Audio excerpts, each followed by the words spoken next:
Rabbuka, your Rabb. Rabbukum, your Rabb. Rabbi, my Rabb. Rabbuna, our Rabb. Rabb is translated as Lord also, but Rabb is much more than Lord.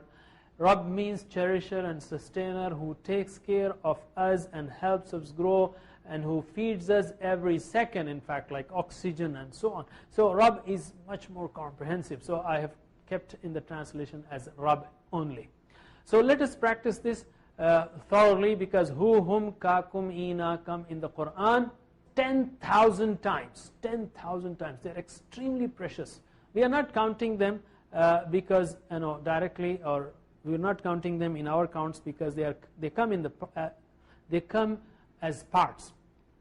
We will count full words only.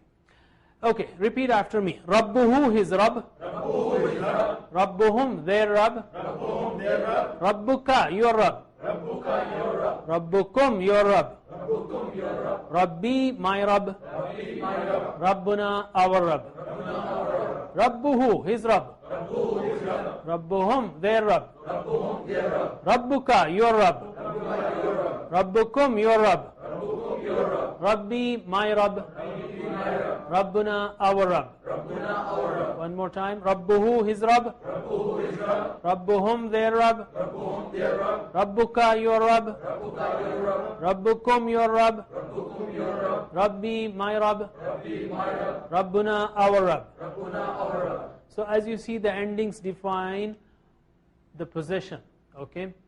So now let us practice by you translating. Okay. Translate. Rabbuhu, his Rabb. With actions. Always use actions. Rabbuhu, his Rabb. Rabbuhum, their Rabb. Rabbuka, your Rabb. Rabbukum, your Rabb. Rabbi, my Rabb. Rabbuna, our Rabb. Rabbuhu, his Rabb. Rabbuhum, their Rabb. Rabbuka, your Rabb. Rabbukum, your Rabb. Rabbi, my Rabb. Rabbuna, our Rabb. One more time. Rabbuhu, his Rabb. Rabbuhum, their Rabb. Rabbuka, your Rabb. Rabbukum, your Rabb. Rabbi, my Rabb. Rabbuna, our Rabb.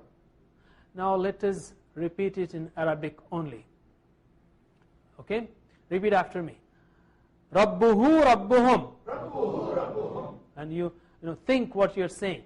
Not only I want not only your sound but also your brains.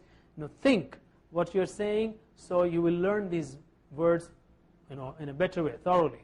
Rabbuhu, Rabbuhum. Rabbuhu, Rabbuhum. Rabbuka, Rabbukum. Rabbuka, Rabbukum. Rabbi, Rabbuna. Rabbi, Rabbuna.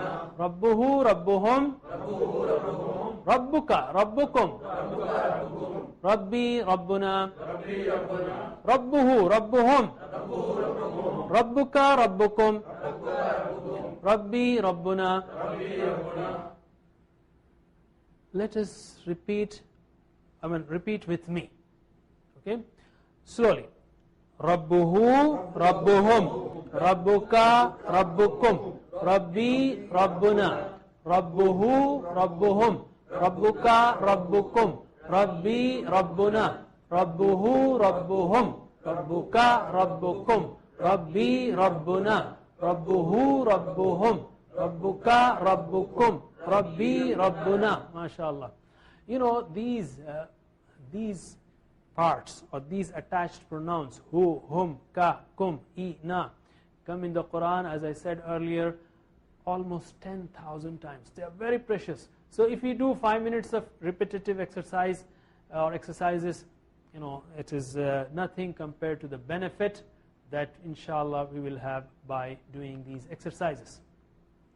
We will use these forms we can use these forms hu, ka, kum, ina for any other noun. For example, kitabuhu, kitabuhum, kitabuka, kitabukum, kitabi, kitabuna, or dinuhu, dinuhum, and so on.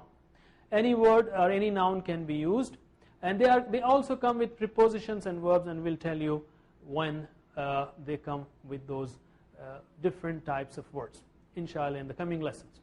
Now we come to learning tip. In the last learning tips, we learned that our brain has almost 100 billion cells. Okay, mashallah, tremendous capacity. So don't let shaitan tell you that, well, My mind is already loaded with so many things, I cannot learn the Quran, or I think I am too late to learn, my age is now over 50 and so on. Nothing like that. You can always learn the Quran. And most of our brain is empty. We don't use it.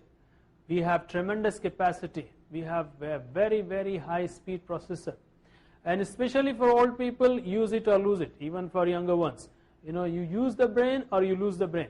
Have you seen a person whose hand is fractured and whose hand is plastered after the fracture and is there for almost 21 days or 3 weeks? After 3 weeks, when they remove the plaster, you can see that his hand has become like a bone. All that flesh has shrunk. Why? Because he has not been using those muscles. So if you don't use the muscles, they will shrink. Similarly, if you don't use your brain, it will shrink. So why not use it for learning the Quran, memorizing new meanings of new words, memorizing the surah, and so on. And also we have learned that the more flashes you create in the brain, when you learn a new word, you see it, you say it, you show it, and you can imagine it, and so on. Story with that word or links with that word. The more flashes you create, the easier it is to retain, the easier it is to memorize, to retain and recall. Today we will learn one more tip which is very important, that is use your right brain. Use your right brain, okay? Use your right brain. According to research, our latest research, our brain is divided into 2 parts and more parts in fact, but right now we focus on the simple classification. The left part is logical, technical, mathematical, organizational, administrative. So if you just take the list of the words and memorize it, like huwa, he, hum, they, huwa, he, hum, they, anta, you, antum, you all, then you are using only left part of the brain. If you want to use the right part of the brain, which is artistic, holistic, imaginative, synthesizer, conceptualizer, emotional, musical, spiritual. So if you want to use, then add those dimensions when you are learning. For example, you are learning a meaning of a word which you find it difficult to memorize or learn the meanings. So write it on the sky. Make sky as your screen. Say, Qul huwa Allahu ahad. Say, He is Allah, the One. Make it big as possible. And make it colorful. For example, huwa, instead of a person of 6 feet standing on your right, make him a height of 60 feet, having a height of 60 feet, or with red colored dress.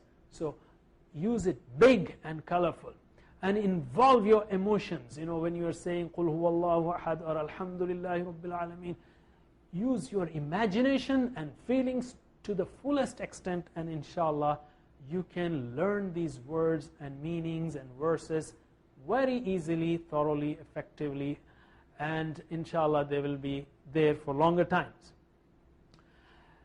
And that's why, and we will explain it later, we have this model of interaction with the Quran. In the center you see focus, understand, imagine and feel. That imagination and feeling is necessary to interact with the Quran in an effective way. Whatever verse comes there, you imagine and feel. We'll explain it later. Alhamdulillah, in 3 lessons we have learned 17 words which occur in the Quran almost 6,000 times. Inshallah we'll continue. We'll see you in the next lesson.